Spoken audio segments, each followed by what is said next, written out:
इस वक्त की बड़ी खबर आपको बता दें, बुलेटिन में बात होगी योगी की तिरंगा यात्रा की, जिसमें भारी संख्या में यूथ शामिल हुआ है। आपको बताएंगे धर्मेंद्र प्रधान ने इस्तीफे पर चुप्पी तोड़ी तो क्या कहा।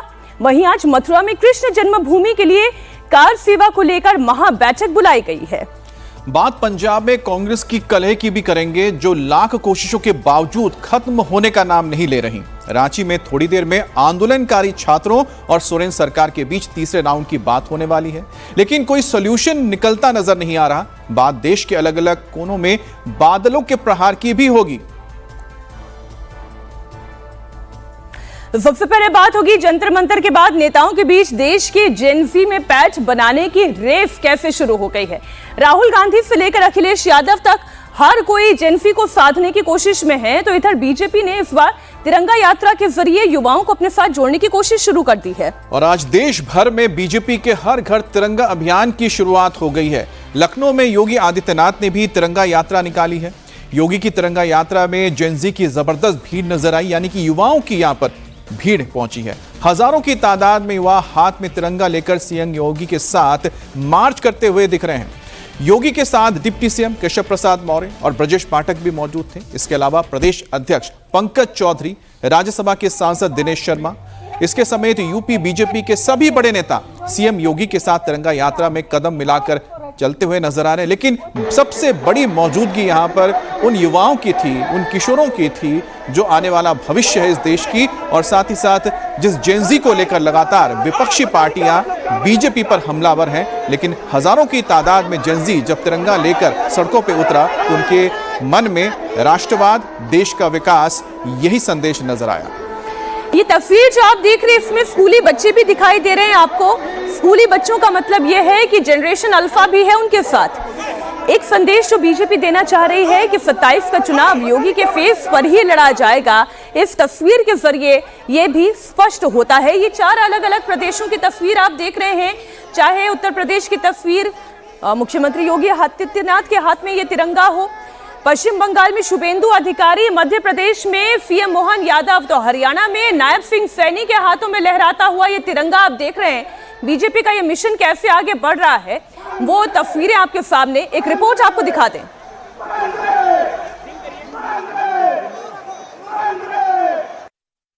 उत्तर प्रदेश बीजेपी की तिरंगा यात्रा का जो बड़ा कार्यक्रम है वो लखनऊ में इस समय चल रहा है। हम इस समय लखनऊ के हजरतगंज चौराहे पर मौजूद हैं और जो तिरंगा यात्रा है उसकी जो विजुअल्स हैं उसकी जो तस्वीरें हैं वो फिलहाल देखिए कि किस तरीके से सब हाथों में तिरंगा नजर आ रहा है। मुख्यमंत्री योगी आदित्यनाथ नजर आ रहे हैं, तमाम जो सरकार के पदाधिकारी हैं, मंत्री हैं, डिप्टी सीएम हैं, वो फिलहाल यहाँ पर नजर आ रहे हैं। और मुख्यमंत्री योगी आदित्यनाथ इस समय फिलहाल अपने गंतव्य की तरफ, यानी कि विधान भवन की तरफ, यानी कि भारतीय जनता पार्टी के कार्यालय की तरफ फिलहाल इस समय बढ़ते हुए नजर आ रहे हैं। और सीनियर ऑफिसर्स इस समय इस पूरी यात्रा को कोऑर्डिनेट कर रहे हैं। बीजेपी चाहती है कि इस यात्रा के जरिए एक बड़ा संदेश दिया जाए। आपको मुख्यमंत्री योगी आदित्यनाथ नजर आएंगे, deputy CM Brajesh Pathak, deputy CM Keshav Prasad Maurya, JPS Rathore, प्रदेश अध्यक्ष भूपेंद्र चौधरी और तमाम भारतीय जनता पार्टी के जो सीनियर ऑफिसर्स हैं वो फिलहाल आपको नजर आएंगे। और सबके हाथों में आपको तिरंगा नजर आएगा। जन भावना के साथ, राष्ट्र भावना के साथ एक दूसरे को जोड़ना है और इस जोड़ने के कार्यक्रम में युवाओं को साथ में रखना है। और हाथों में तिरंगा लेकर के देखिए फिलहाल जो युवा हैं वो फिलहाल चलते चले आ रहे हैं, जो कि नए भारत की तस्वीर है, भारत की तस्वीर है, आने वाले भविष्य की तस्वीर है। और इसीलिए आप देखिए कि हर हाथों में आपको तिरंगा नजर आ रहा है। 15 अगस्त से पहले हर घर तिरंगे का ये जो ऐतिहासिक आयोजन है, भारतीय जनता पार्टी इसके जरिए एक बड़ा इस समय हासिल कर रही है मुकाम उत्तर प्रदेश की राजधानी लखनऊ में। और लखनऊ के साथ साथ पूरे मुख्यालय पर, पूरे जनपदों में, पूरे मंडलों में, पूरे कमिश्नरेट में ये कार्यक्रम आगे बढ़ेगा और हर घर तिरंगा एक आंदोलन बनेगा, ये कहना है यूपी बीजेपी का। अब तिरंगा यात्रा के मौके पर सीएम योगी आदित्यनाथ ने कांग्रेस पर भी बड़ा हमला बोला। योगी आदित्यनाथ ने कहा कि कांग्रेस के समय में हर घर तिरंगा फहराने के लिए लड़ाई लड़नी पड़ती थी। घर पर तिरंगा लगाने के लिए लोगों को कोर्ट जाना पड़ता था, लेकिन पीएम मोदी ने इसके कोड में संशोधन करके 140 करोड़ देशवासियों को हर घर तिरंगा फहराने की आजादी दिलाई। ये अपार उत्साह राष्ट्रभक्ति के प्रति बलिदान होने वाले उन सभी क्रांतिकारियों, स्वाधीनता संग्राम सेनानियों के प्रति हमारी कृतज्ञता है। और यह अवसर हमारे लिए इसलिए भी महत्वपूर्ण है कि अभी कुछ दिन के बाद 15 अगस्त को हम अपने देश का 80वां स्वाधीनता दिवस का आयोजन करेंगे। और उससे पहले ये तिरंगा यात्रा है, लेकिन ये तिरंगा हमारे घर में लगे। हर घर तिरंगा के संकल्प के साथ, हर घर तिरंगा के इस मंत्र के साथ, तिरंगा के मंत्र को ध्यान में रखते हुए प्रधानमंत्री मोदी जी ने आपको भी अधिकार दिया है तिरंगा के प्रति सम्मान का भाव हो, लेकिन उसके कोड में संशोधन करके अनिवार्य कर दिया है कि आप अपने घर में पहना सकते हैं। पहले कांग्रेस के समय में इसके लिए लड़ाई लड़नी पड़ती थी, कोर्ट में जाना पड़ता था, माननीय न्यायालय की शरण लेनी पड़ती थी, तब हम लोग तिरंगा अपने घर में लगा पाते थे। लेकिन मोदी जी ने 140 करोड़ भारतीयों को आजादी दी कि नहीं, अपने आन बान शान के प्रतीक तिरंगा को आप भी अपने घर के ऊपर लगाएं। और ये भारत का स्वाधीनता दिवस के पूर्व ये तिरंगा यात्रा उसी का प्रतीक है। हम सब आभारी हैं प्रधानमंत्री मोदी जी के, जिन्होंने भारत के प्रतीकों के प्रति सर्वोच्च सम्मान बनाए रखने के लिए राष्ट्रगान और राष्ट्रगीत का अपमान करने वालों को संज्ञेय अपराध की सूची में रखते हुए दंडित करने का निर्णय भी लिया है। अब यह नहीं चल सकता कि रहेंगे भारत में, लेकिन भारत के प्रतीकों को, भारत के महापुरुषों को, भारत के राष्ट्रगान और राष्ट्रगीत को अपमानित करेंगे। यह वर्ष हमारे लिए महत्वपूर्ण है।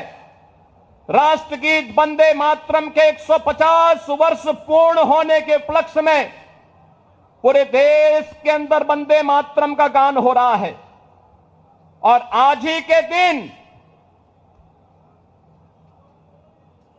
1925 में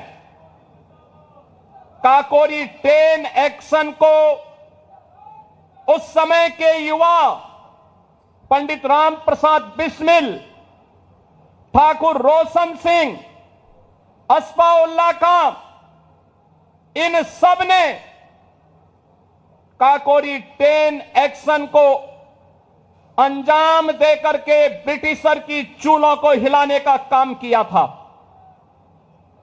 बहनों और भाइयों, ये तिरंगा यात्रा उन सभी हुतात्माओं के प्रति कृतज्ञता ज्ञापित करने का और प्रधानमंत्री मोदी जी के राष्ट्र प्रथम के उस मंत्र को आगे बढ़ाने का संकल्प भी है, जो भारत के हर एक युवा के लिए एक प्रेरणा है। तिरंगा यात्रा से बीजेपी उत्तर प्रदेश में 27 की जीत का रास्ता भी देख रही है। राज्यसभा सांसद दिनेश शर्मा ने कहा है कि तिरंगा यात्रा में युवाओं का जन सैलाब उमड़ा है। देश में युवा क्रांति हो रही है। तो देश में युवा क्रांति हो रही है। 27 में बीजेपी यूपी में 2/3 बहुमत से सरकार बनाएगी। पीडीए के नाम पर अखिलेश यादव कोई छलावा नहीं कर पाएंगे। भारतीय जनता पार्टी की हर घर तिरंगा यात्रा जो है वो लखनऊ में समापन की ओर है। हमारे साथ मौजूद हैं राज्यसभा सांसद उत्तर प्रदेश सरकार के पूर्व deputy CM Dinesh Sharma ji. Sir, कितना बड़ा आयोजन इसको मानते हैं? छात्रों को, नौजवानों को जोड़ा, छात्रों और नौजवानों का जन सैलाब है। ये जन समुद्र का प्रवाह आजादी के तराने गाते हुए इस देश के लिए मर मिटने का संकल्प लेने वाले नौजवानों का, माताओं का, बहनों का ये आगाज है। और ये इस बात का संकेत कर रहा है कि भारत एक है। जितने भी नराधम शक्तियां हैं तोड़ने की जो उपाय करती हैं, उनका अब चलने वाला नहीं है। मोदी का एक भारत और श्रेष्ठ भारत का उद्घोष, 2047 का एक विकसित भारत का संकल्प, यही आज की सबसे बड़ी अगस्त क्रांति के प्रारंभ में यही सबसे बड़ा उद्घोष है। अगस्त क्रांति के जरिए ये माना जा रहा है कि बीजेपी न सिर्फ युवाओं को जोड़ेगी, बल्कि आने वाले चुनावों की बड़ी मैसिव तैयारी शुरू हो गई है। ये आज तो आप देख रहे हो, ये युवा क्रांति है। युवा क्रांति शहरों पर, गांवों पर, घर घर अपने तिरंगा को लेकर अपने देश की आजादी और देश के गौरव का स्मरण कर रही है। ये मोदी के युग का भारत है। जिसमें भारत अब दुनिया के सर्वश्रेष्ठ विकसित राष्ट्रों की से भी अधिक आर्थिक शक्ति के रूप में 5वीं शक्ति के रूप में बढ़ा है। ये जल्दी 4थी आर्थिक शक्ति बनेगा और विकसित भारत का संकल्प हमारा 2047 में मोदी जी के नेतृत्व में और उत्तर प्रदेश का एक विकसित उत्तर प्रदेश के योगी जी के नेतृत्व में बनकर आगे आएगा।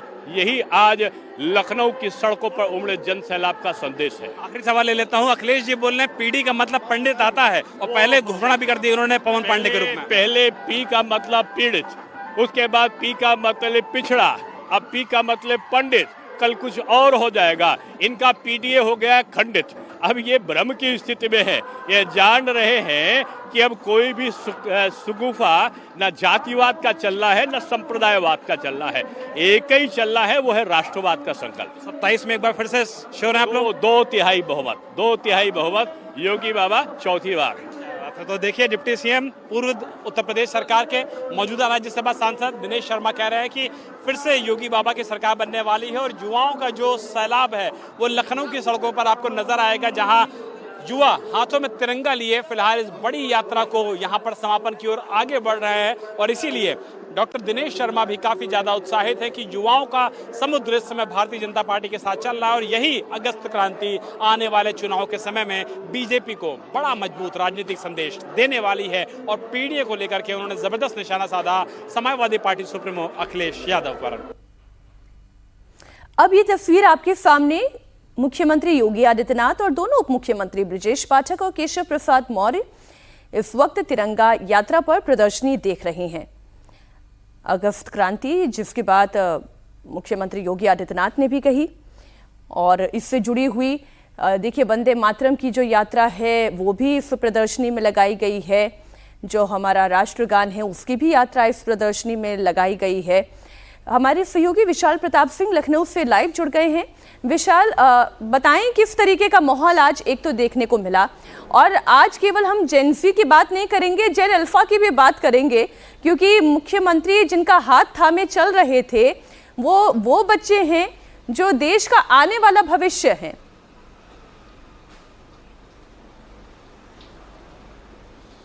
मीनाक्षी, बिल्कुल सही। ये पूरी जो शब्दों की आपने व्याख्या की वो बिल्कुल लखनऊ के सड़कों पर आज नजर आई, क्योंकि मुख्यमंत्री योगी आदित्यनाथ के साथ आज जो छात्रों का समूह था, छात्रों का जो सैलाब था, वो दिखाता है कि न सिर्फ जेन ज़ी बल्कि जनरेशन के जो अल्फा कम्युनिटी के लोग हैं वो भी आज इस तरीके की तिरंगा यात्रा में शामिल थे। और जो हमारे पास जानकारी है उसके मुताबिक लगभग 4 से 4,500 हजार जन अल्फा थे वहां पर और लगभग 2,000 के करीब जेन ज़ी वहां पर मौजूद थे इस पूरे कार्यक्रम के दौरान। और जिस तरीके की सुरक्षा व्यवस्था थी, जिस तरीके का वहां पर एक माहौल था और जिस तरीके से तिरंगे को भारतीय जनता पार्टी ने एक जन आंदोलन के रूप में हर घर पहुंचाने का लक्ष्य लिया है। और ये कोई पहली बार नहीं हो रही है कि यूपी बीजेपी उत्तर प्रदेश की राजधानी लखनऊ समेत सभी मंडलों में हर घर तिरंगा अभियान शुरू कर रही है, बल्कि पिछले कई सालों से भारतीय जनता पार्टी 15 अगस्त को एक बड़े जन आंदोलन के तौर पर न सिर्फ उन लोगों के सामने रखती है बल्कि जेन ज़ी के भी सामने रखती है, ताकि लोग न सिर्फ तिरंगे की महत्व को समझ सकें, किस तरीके से लोगों ने प्राणों को आहूत किया है आजादी के लिए उसको समझ सकें,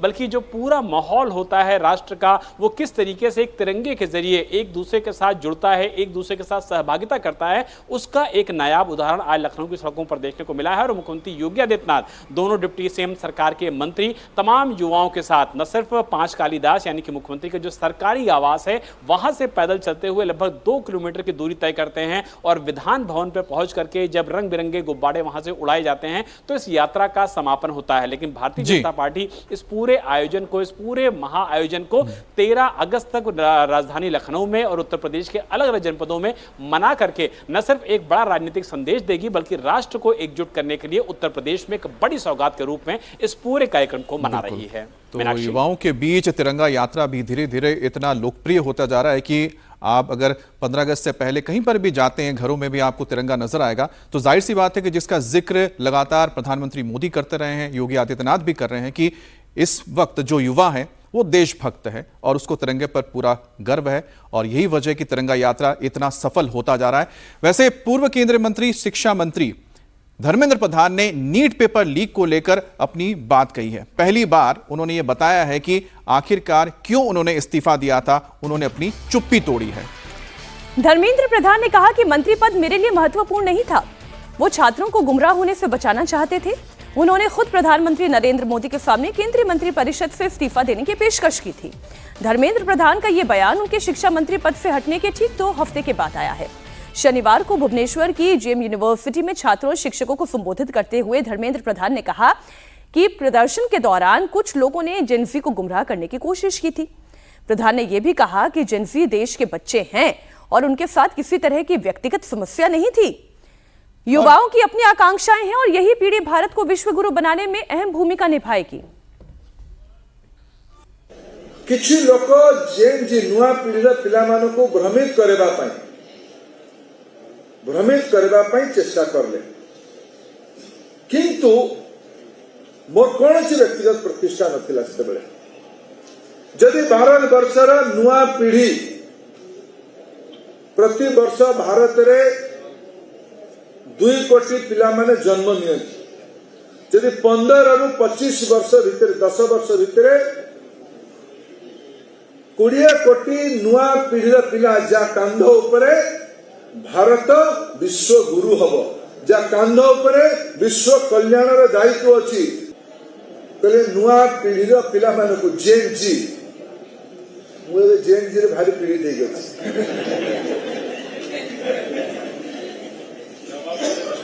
मते लागिला जे मु अभिभावक भावे नुआ पीढ़ीर पिला मानकु बुझिबा दरकार। मझिरे मझिरे और धर्मेंद्र प्रधान ने देश के युवाओं के सामने अपने दिल की बात रखी तो शिवसेना उद्धव गुट के सांसद संजय राउत ने उन पर पलटवार किया। राउत ने कहा कि प्रधान कह रहे हैं कि जेनजी को भड़काया गया, लेकिन सच तो यह है कि जेनजी के भड़कने की वजह से वो खुद हटे हैं। जो प्रधान जी है कहां से रिसर्च करके आते हैं। अगर भड़काया गया था तो भड़काने वाला आप ही है ना। जेनजी भड़क गए आपकी वजह से। जिस प्रकार से आपने एजुकेशन मंत्रालय चलाया, नीट के पेपर लीक हो गए, बार बार एग्जाम पोस्टपोन किया गया, तो लोग भड़क ही जाएंगे बच्चे। आप जिम्मेदार है। क्या भड़काया गया?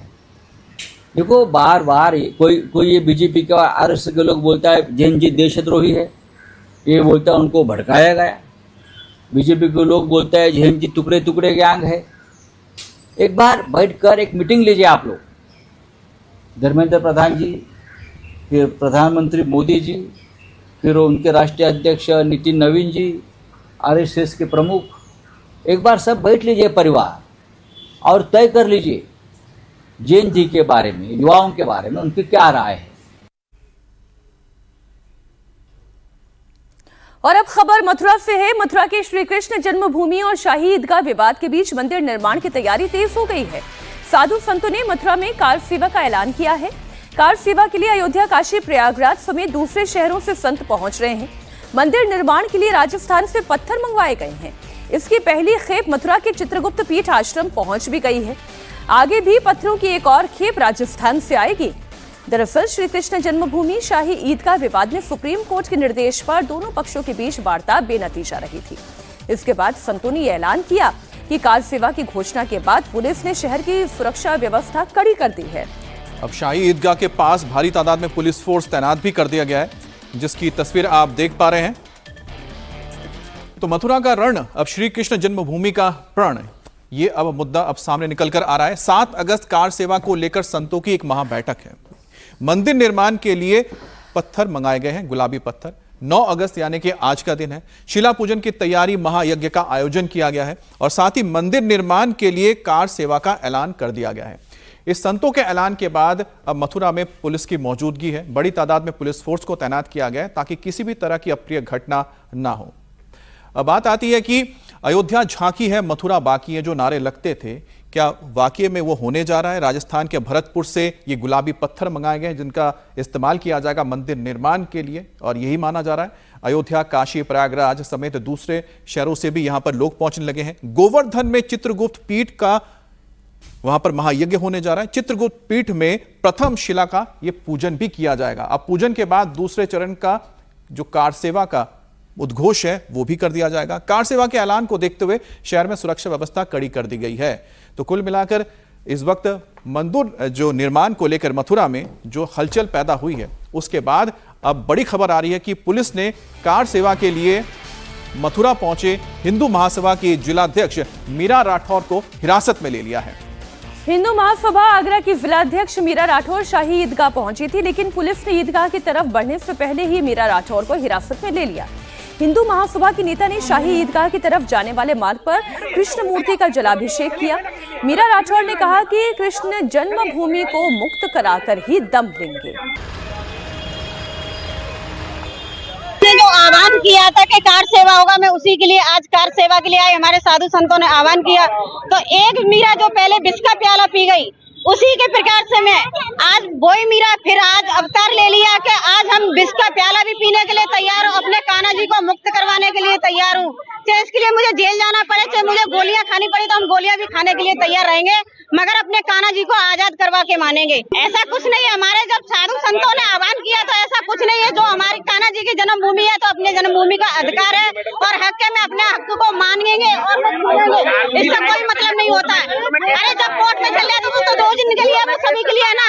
अरे एक लोगों के लिए नहीं, सभी के लिए है। हमारे सहयोगी विशाल प्रताप सिंह इस खबर पर जुड़ गए हैं। विशाल, अब साधु संतों का आह्वान है, ये पूरा मामला कौन से मोड़ पर जाने वाला है?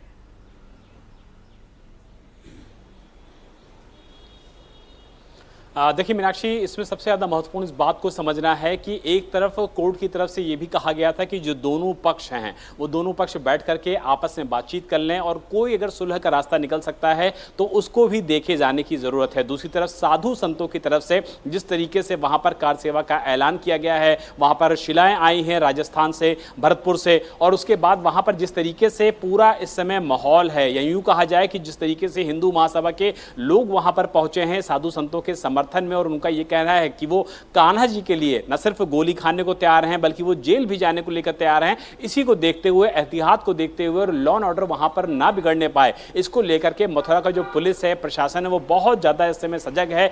LIU की सारी जो टीम्स है उनको एक्टिव कर दिया गया है कि किसी भी तरीके से माहौल ना बिगड़ने पाए, और जो कार सेवा का आह्वान किया गया है उसको लेकर के भी पुलिस प्रशासन ने एहतियात के तौर पर मथुरा में आने वाले उन सारे लोगों पर पैनी नजर रखनी शुरू कर दी है जो दरअसल इस कार सेवा के लिए वहां पर पहुंच सकते हैं। फिलहाल जो पुलिस के एडमिनिस्ट्रेशन के जो लोग हैं उनका यही कहना है कि उन लोगों को हिरासत में लिया जा चुका है जो दरअसल वहां पर कार सेवा करने के लिए पहुंच रहे थे, लेकिन साधु संतों को वहां पर जुटना, वहां पर पूजा करना, शिला पूजन करना और उसके बाद कार सेवा का आह्वान करना जिसमें दूसरे हिंदू संगठन मौके पर आते हैं, तो निश्चित तौर पर मथुरा का जो माहौल है वो इस समय काफी ज्यादा संवेदनशील हो चुका है। यही वजह है कि लखनऊ से लेकर के मथुरा तक ऑफिसर्स एक दूसरे के संपर्क में है और बातचीत कर रहे हैं। बहुत शुक्रिया आपका विशाल, पूरी जानकारी के लिए आप नजर बनाए रखें। और अब बात करेंगे योगी के ड्रीम प्रोजेक्ट की। वाराणसी में आज दाल मंडी चौड़ीकरण का भूमि पूजन किया जाएगा। विधायक डॉक्टर नीलकंठ तिवारी भूमि पूजन करेंगे, जिसके बाद दाल मंडी में सड़क निर्माण कार्य शुरू कर दिया जाएगा। ये सड़क मॉडल सड़क के रूप में विकसित की जाएगी और 17.5 मीटर इसे चौड़ा किया जाएगा। सड़क अगले 3 महीने में निर्माण करके तैयार कर दी जाएगी और जनता को सौंप दी जाएगी। दाल मंडी चौड़ीकरण की बात हो रही है।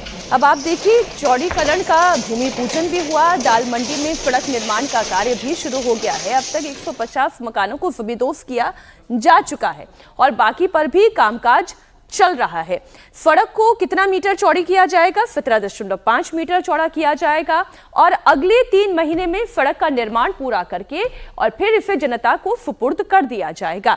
दाल मंडी में सड़क के निर्माण का कार्य शुरू हुआ, अगले 3 महीने के अंदर का टारगेट रखा गया है। और आप जानते हैं कि ये सड़क निर्माण कराना प्रशासन के लिए कोई बहुत आसान काम नहीं था।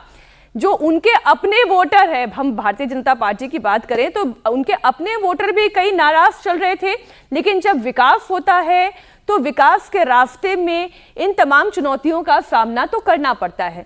अब देखिए, मंदिर तक पहुंचने का अब एक नया रूट मिल जाएगा। इस रूट के जैसे ही चौड़ा होने की प्रक्रिया शुरू होती है, इसका फायदा कैसे मिलेगा?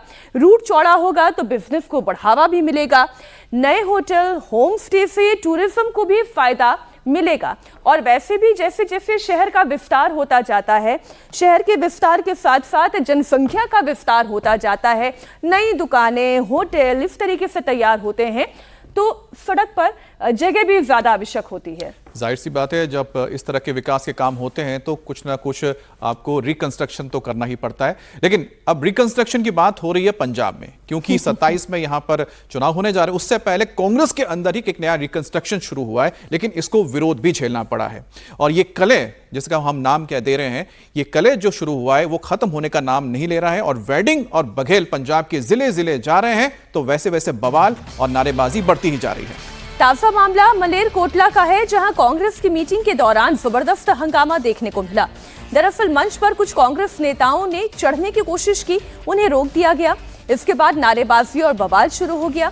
मंच पर पंजाब कांग्रेस अध्यक्ष राजा वड़िंग और प्रभारी भूपेश बघेल मौजूद थे। वड़िंग ने माइक थामा और नाराज नेताओं को मनाने की कोशिश भी की। जब वो नहीं माने तो इसके बाद वड़िंग खुद मंच से उतरे और नेताओं को किसी तरह से शांत कराया गया। ये तस्वीर आप देख रहे हैं, ये वड़िंग बघेल साथ खड़े हुए हैं। चन्नी गुट अलग है। चन्नी गुट के अलग होने की वजह से जहां जहां पर चन्नी समर्थित कार्यकर्ता नेता पहुंचते हैं, वहां वहां बघेल का अपमान हो जाता है। बार बार उनके खिलाफ नारेबाजी हो जाती है, गो बैक तक के भी नारे लगे हैं। ये पंजाब की कलह है और ये कलह आने वाले चुनाव में बड़ी भारी पड़ सकती है कांग्रेस पार्टी को। हालांकि वड़िंग इसे संभालने की कोशिश कर रहे हैं, लेकिन कितना संभाल पाते हैं ये बड़ा प्रश्न है। और ये तस्वीरों में आप देखिए कि किस तरह से जब मंच पर बघेल मौजूद थे, राजा वेडिंग मौजूद थे, उस वक्त ही कार्यकर्ताओं ने नारेबाजी शुरू कर दी। अब कार्यकर्ताओं को शांत करने के लिए खुद प्रदेश अध्यक्ष राजा वेडिंग को उतरना पड़ा, उन्हें बीच में जाकर भीड़ में जाकर समझाना पड़ा, ताकि जो वहां पर एक व्यवस्था जो थी उसको पूरी तरह से चरमरा दिया गया था। और कहीं ना कहीं ये लगातार ये संदेश जा रहा है कि कांग्रेस के अंदर फूट पड़ी हुई है और पार्टी साथ में नहीं है। अब खबर उत्तराखंड से। कांग्रेस अध्यक्ष 2 दिन के उत्तराखंड दौरे पर हैं। कल हल्द्वानी में खड़गे ने जनसभा की। कांग्रेस नेताओं का आरोप है कि जनसभा के लिए आ रहे लोगों को, कार्यकर्ताओं को पुलिस ने रोका। कांग्रेस का कहना है कि जिन बसों में कांग्रेस वर्कर आ रहे थे उन्हें रोका गया। नाराज कांग्रेस कार्यकर्ताओं ने एसएसपी दफ्तर में प्रदर्शन भी किया। तस्वीरें आपके सामने हैं कि हर जगह पर हल्द्वानी आने वाली सड़कों पर पुलिस ने कांग्रेस के सभी लोगों को रैली में आने से रोकने का काम कर रही है। तो हमने पहले आर्य जी ने मंजूनाथ टीसी से फोन पर बात की और वो स्पष्ट मुकर गए कि नहीं हमने ऐसा नहीं किया, जबकि वो खुद जब आ रहे थे तो उनको भी रोका गया। और पुलिस का ये कहना कि अराजक तत्व आ रहे हैं, ये पुलिस ये बात समझ रही है कि इस पवित्र उत्तराखंड की आबो हवा को पुलिस के द्वारा जो दूषित किया जा रहा है, ये ठीक बात नहीं है।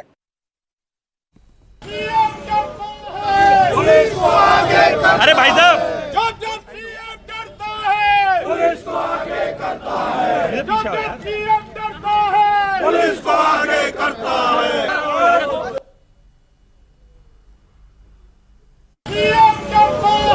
पुलिस को आगे करता है। अरे भाई साहब, जब सीएम डरता है, पुलिस को आगे करता है। जब सीएम डरता है, पुलिस को आगे करता है।